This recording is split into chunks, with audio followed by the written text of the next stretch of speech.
Olá, começa agora mais uma edição do programa Falando em Justiça, o debate que leva até você conteúdo jurídico e opiniões diversas sobre temas relevantes para a nossa sociedade. Hoje a gente aborda a criação pela Câmara dos Deputados de uma comissão de juristas que vai avaliar a sistematização das normas de processo constitucional.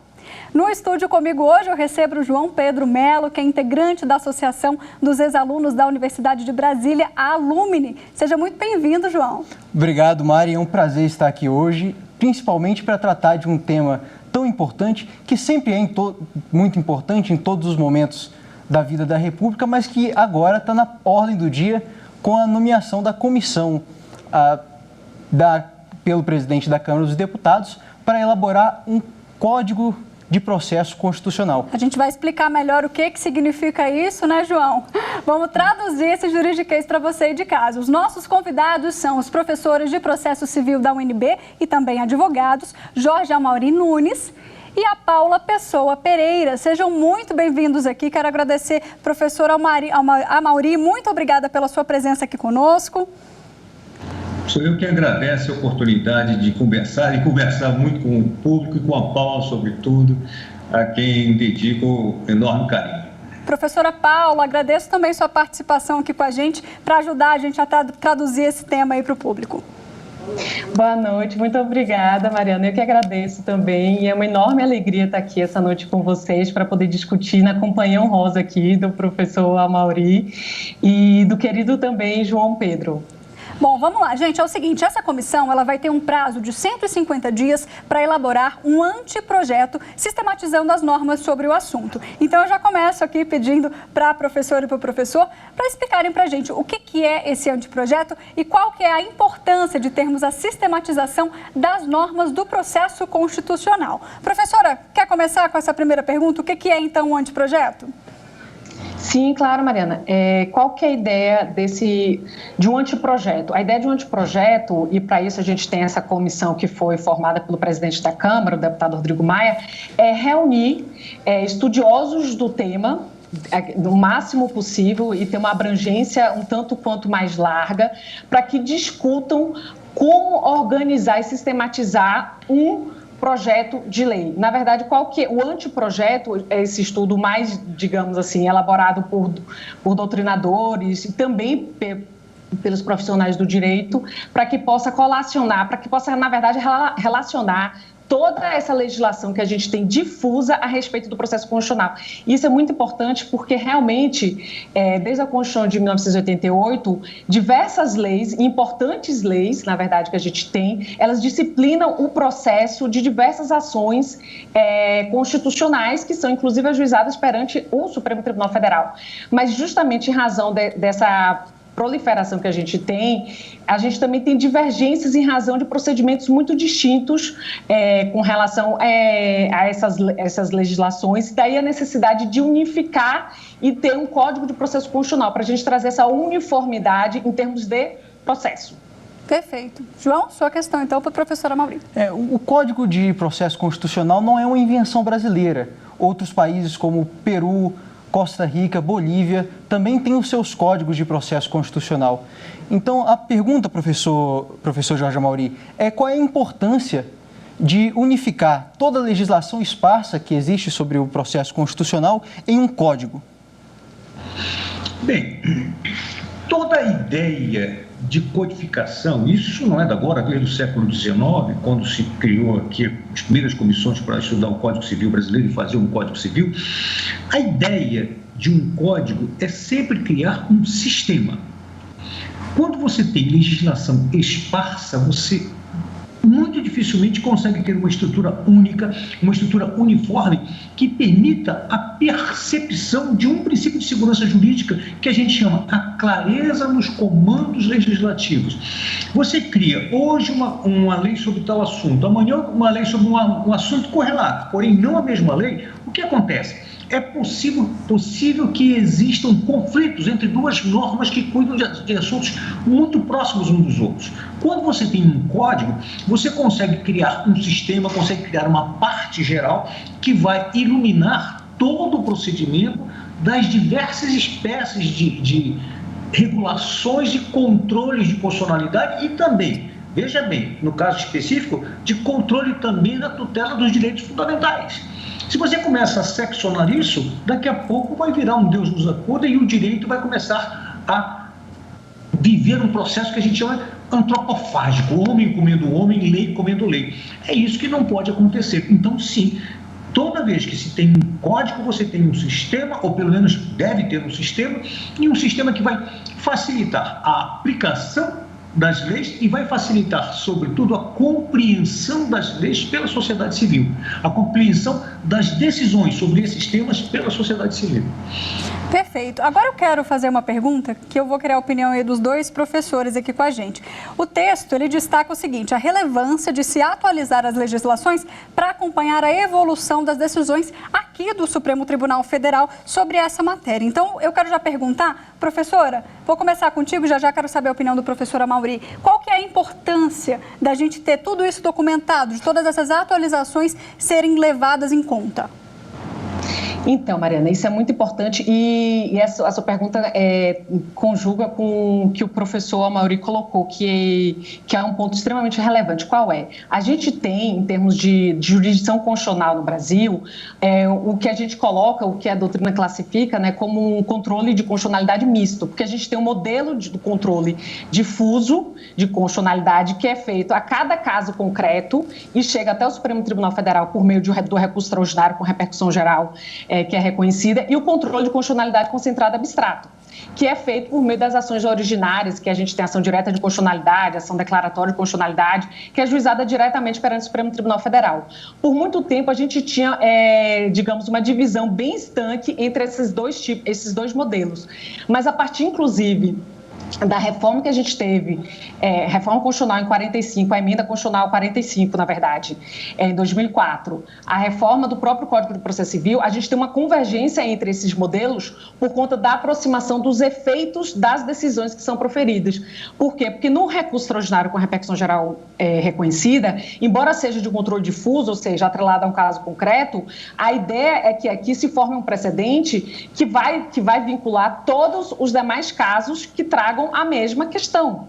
E isso foi muito bem desenvolvido também nas decisões do Supremo Tribunal Federal. E nas próprias decisões, a gente vê que os ministros, quando eles dialogam, eles percebem os problemas que a gente tem no sistema por conta dessa falta de unificação. Então, a gente tem isso, como a gente também tem alguns problemas com relação à aplicação subsidiária do Código de Processo Civil a essas ações de controle concentrado de constitucionalidade. E se questiona muito por quê. Por exemplo, é a questão do amicus curiae. A gente tem a disciplina específica na lei de controle de concentrado de constitucionalidade, na lei da ADIM, que é a lei 9868/99, mas também tem uma disciplina nova, que é uma lei de 99, e tem uma disciplina recente no Código de Processo Civil, que é de 2015. Só que o Código de Processo Civil, ele é voltado para regulamentar o procedimento em litígios caracterizados por uma relação bipolar. Você tem autor e réu e é subjetivo, para resolver ali o caso concreto. E muito se discute se, por exemplo, nesse campo do amicus curiae, a regulamentação que a gente tem lá no artigo 138 pode ser aplicada subsidiariamente no controle concentrado de constitucionalidade, que é justamente um processo que tem uma característica de ser objetivo, portanto, não se aplicaria. Então, a gente tem diversas decisões do Supremo em que isso se discute, daí a relevância da gente unificar e verificar uma linha, como o professor Amaury colocou, uma linha convergente entre esses dois modelos. Professor Amaury, concorda? Quer dar sua opinião também sobre essa questão? Veja bem, eu concordo, mas eu queria fazer uns acrescentamentos que me parecem muito importantes no direito brasileiro. Quando nós falamos em um processo constitucional, eu mencionei ainda há pouco que nós temos de ter no processo constitucional dois tipos diferentes de preocupação. A primeira preocupação é com os chamados processos objetivos, da que a professora Paula acabou de mencionar, e outra com relação aos processos subjetivos. Eu tenho sustentado, desde 1994, que as regras que dirigem o processo objetivo, processo sem partes, em que não há relação jurídica, devem ser umas, e as regras que dirigem o processo objetivo devem ser outras. Desculpa, subjetivo devem ser outras. E certos institutos que podem acontecer e acontecem normalmente de ter sua incidência no processo subjetivo não podem ser replicados no processo objetivo. E eu tenho preocupação porque, em alguns momentos, justamente a falta de um código que permita esse tipo de clareza, eu tenho preocupação no sentido de que, muitas vezes, acontece, e acontece até com uma certa frequência, se pretende aplicar regras do processo subjetivo constitucional em regras do processo objetivo constitucional, que é coisa completamente diferente. Para simplificar, e pegando o gancho do que a professora Paula disse, no processo objetivo nós não podemos falar em partes. Rigorosamente só existem partes funcionais, para simplificar essa linguagem. Parte funcional é uma pessoa que não está reclamando um direito seu, não está vindicando nada para si, não está reivindicando nada, mas ainda assim ela tem a função legal e constitucional de atuar nesse processo objetivo, dar um start para que o Supremo Tribunal Federal possa deliberar sobre um assunto que aparentemente viola a Constituição, uma determinada norma viola a Constituição, alguém chamado a parte funcional vai e promove a ação de inconstitucionalidade ou até uma declaratória de constitucionalidade para dirimir a dúvida. Em processo subjetivo, o problema é outro. Em processo subjetivo se discute se alguém tem um direito a alguma coisa e pode, no final do processo, apropriar essa coisa ao seu patrimônio, mesmo que seja uma simples declaração de certeza. São coisas diferentes que se regem por institutos diferentes. Um código de processo bem elaborado, bem conduzido, vai deixar clara, tá, a distinção entre essas duas coisas, e aí sim a sociedade vai entender com mais facilidade o que o Supremo Tribunal Federal está a decidir. Embora em ambos os casos a gente possa falar em processo constitucional, tá certo? João, sua próxima pergunta tinha a ver com esse tema, né? Tinha a ver, mas tinha um outro enfoque. Vamos lá. Professor, o senhor disse agora há pouco que existe uma diferença entre o processo objetivo, em que não há partes, ou há partes meramente funcionais, e o processo subjetivo. Muitos dos juristas hoje vêm apontando o crescimento do papel das partes no processo objetivo de controle de constitucionalidade e chegam a dizer até que existe uma subjetivação do controle concentrado, em razão desse crescimento da relevância do papel das partes. O senhor acredita que exista essa subjetivação do controle concentrado?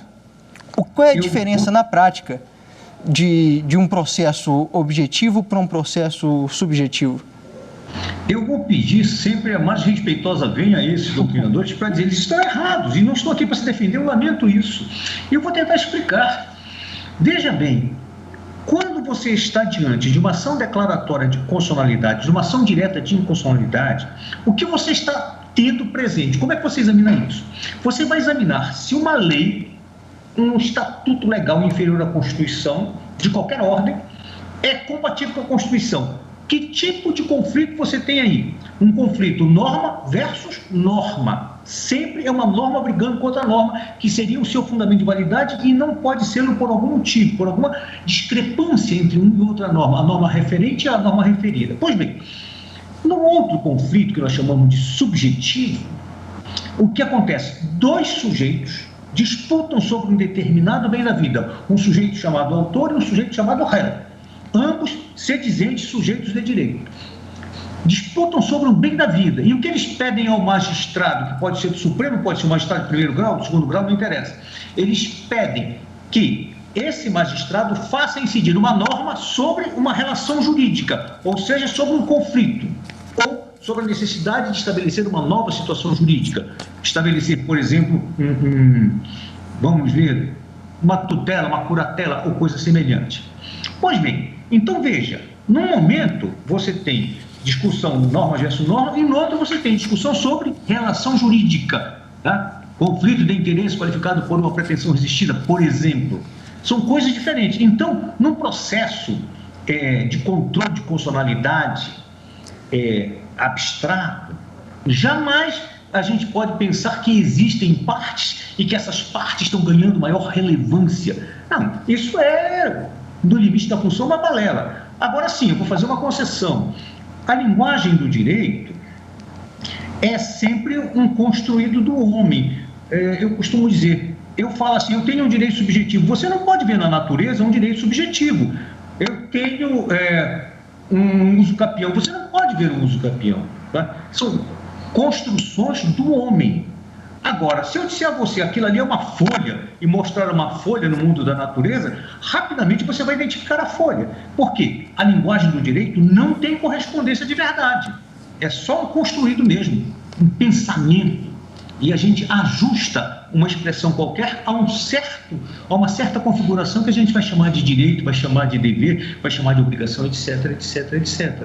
Então, só nesse sentido é que eu permito dizer que alguém pode falar sem incidir em erro, incidir em equívoco, que está havendo um aumento do caráter, da subjetivação do controle objetivo de constitucionalidade. Mas, data venha, se nós queremos examinar a questão com clareza, isso não acontece. Me desculpe. Professora Paula, concorda, discorda, concorda com ressalvas? Concordo com todas as colocações que o professor Amaury colocou, só vou agregar aqui, como diz o voto concorrente, vou agregar um fundamento que eu acho que essa confusão que talvez se coloque para dizer que há uma subjetivação é no sentido, e que não tem nada a ver com o professor Amaury fez brilhantemente a distinção, é no sentido de que a gente tem hoje um alargamento da legitimidade ativa das ações de controle concentrado de constitucionalidade. E isso, principalmente, que a gente tem agora pela própria jurisprudência do Supremo Tribunal Federal, decisões recentes, de 2018 para cá, isso inclusive é mais incidente, uma revisitação na questão dos critérios para, na verdade, ampliar aquela hipótese de legitimidade ativa que a gente tem referente à confederação sindical e a entidades de classe de âmbito nacional. Por quê? Porque antes essas entidades de classe de âmbito nacional estavam muito restritas à categoria econômica, profissional, e agora a ideia é revisitar e tirar esse critério, que foi um critério, inclusive, criado pela jurisprudência, para poder ampliar, para que a gente tenha atores sociais, que as organizações sociais, elas possam ir ao Supremo e levar justamente os conflitos de direitos fundamentais para serem discutidos na arena do Supremo Tribunal Federal. Talvez acho que há um certo engano por esse ponto, essa perspectiva, na verdade. Eu posso completar a complementação? Opa, tréplica, vamos lá! Não, eu vou explicar, é só para complementar mesmo. Eu explico o que se diz, e aí, sim, a legitimácio, que é coisa diferente, sim, está acontecendo, mas está acontecendo por causa da história. Eu vou explicar. Antigamente, na Constituição anterior a 88, que era a emenda constitucional número 1 de 69, nós tínhamos a representação por inconstitucionalidade e só havia um legitimado ativo. Quando veio a Constituição de 88, aumentou-se o número de atores legitimados a atuar como partes funcionais. Quando explodiu isso no Supremo Tribunal Federal, todo mundo estava entrando com ADI. E o ministro Moreira Alves, na época, criou a tal de pertinência subjetiva, que era um negócio que não existia na Constituição. Ou seja, o ministro Moreira Alves transformou o Supremo Tribunal Federal, que é servo da Constituição, em senhor da Constituição, e inventou um negócio que não estava lá dentro. O que se está fazendo agora é um retorno à origem.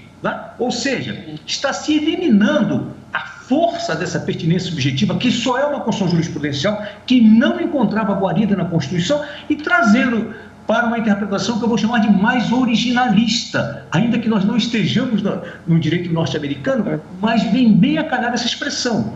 Ou seja, estão fazendo agora a coisa certa. A única coisa que vai acontecer também, que eu quero deixar claro, é que o fato de que essa eliminação da pertinência subjetiva vai aumentar, sim, o número de aviamentos de ação de constitucionalidade, de controle de constitucionalidade abstrato, mas isso me parece salutar. O Brasil tem uma Constituição enorme, uma Constituição, talvez seja, em termos de fragmentos legais, a maior Constituição do mundo. Nem a Constituição da Índia tem tantos fragmentos legais quanto a nossa, e isso gera grandes possibilidades de controle de constitucionalidade. Basicamente é isso. Mas eu não divergi em nada do que disse a Paula, deixa claro, hein? Sim, e concordo com tudo que foi dito e foi agregado. Tá ótimo. João? E uma pergunta agora para os dois. Há uma comissão de juristas reunida para debater toda a sistemática do processo constitucional brasileiro. E na avaliação do professor Amaury, na avaliação da professora Paula, esse é um momento apenas de consolidação do sistema de processo constitucional ou é um momento de debater novidades? E, independente da resposta a essa primeira pergunta, que mudanças seriam positivas no sistema do processo constitucional brasileiro? Vamos começar com a professora Paula aqui? Professora? Então, Mariana, eu acho que esse momento, como todo momento que a gente tem uma reunião, uma comissão de jurista para elaborar um anteprojeto ou a proposta de um código, é o momento de se parar para pensar o que tem até então, em termos de matéria legislativa, o que se tem até então em matéria decisória, ou seja, todos os precedentes que foram construídos pelo Supremo Tribunal Federal e que a gente tem pelo sistema como um todo, para que a gente possa consolidar e, ao mesmo tempo em que há essa consolidação e, portanto, um realinhamento dessas divergências, das necessidades de distinções necessárias, a gente possa também inovar. Essa é a oportunidade. Por quê? Porque é a oportunidade de fazer uma reflexão, ou seja, um balanço daquilo que realmente deu certo, daquilo que talvez não tenha dado tão certo e propor inovações em termos de fórmulas procedimentais. Esse é o momento, esse é o ensaio, principalmente na comissão agora do anteprojeto, que se pode testar, pelo menos do ponto de vista de coerência normativa, essas inovações. Uma das inovações aqui, porque a gente tem um tempo um pouco mais curto, que eu acho que é extremamente interessante, que para a gente pelo menos começar a pensar, é com relação à regra de julgamento, o quórum de julgamento, que a gente tem, pelo menos no âmbito da Constituição Federal e tão somente, uma regra de maioria absoluta para a declaração de inconstitucionalidade. Mas para outros contextos decisórios a gente não tem. Por exemplo, no âmbito do recurso extraordinário com repercussão geral, como a gente também tem uma outra regra, ou seja, um quórum de julgamento de 2/3 para a hipótese de modulação dos efeitos das decisões que são tomadas em sede de controle concentrado de constitucionalidade.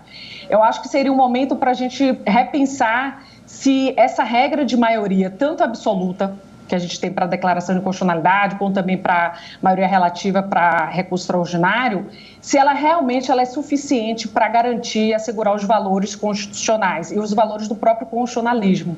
Eu acho que, por exemplo, e daí eu sou uma defensora dessa proposta, a regra de maioria qualificada, ela deveria ser uma regra para todas as decisões tomadas no âmbito do plenário do Supremo Tribunal Federal.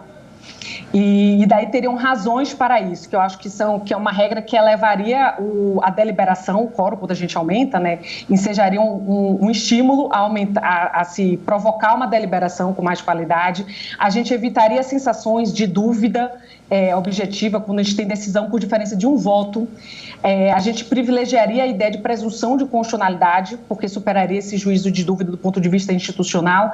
E, para finalizar, aqui é interessante que no anteprojeto da Constituição de 34, que foi quando a gente teve pela primeira vez a discussão sobre uma regra de julgamento e foi colocada na Constituição, no anteprojeto, na comissão do Itamaraty, o João Mangabeira, ele propôs a regra de maioria qualificada para o Supremo Tribunal Federal, muito a partir da experiência das decisões 5-4 da Suprema Corte Americana, que trazia muita insegurança jurídica e muito problema, e eu acho que está na hora, de repente, da gente repensar isso.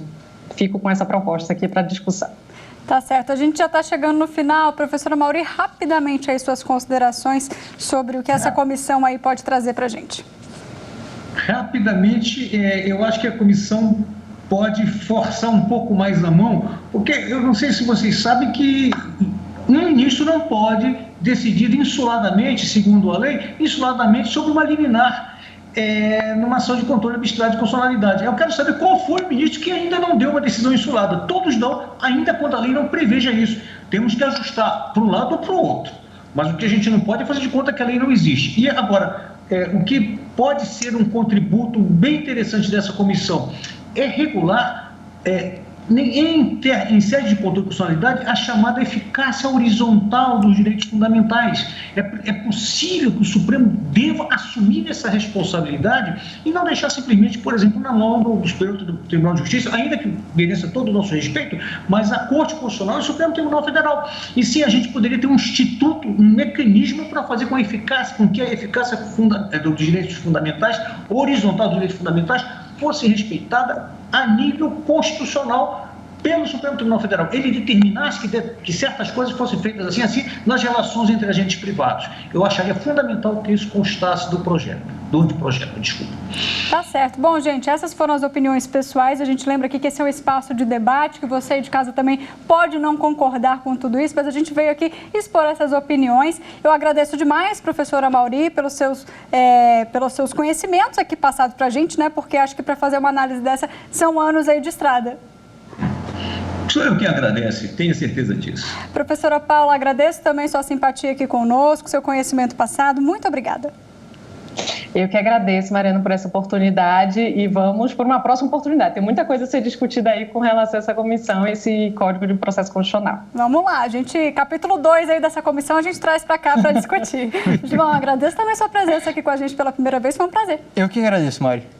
Bom, chegamos ao fim, então, do nosso programa. Você de casa, muito obrigada. Você que esteve conosco até agora. Se quiser rever esse programa, acessa lá o nosso site, youtube.com/TV Justiça Oficial. Até amanhã. Tchau, tchau.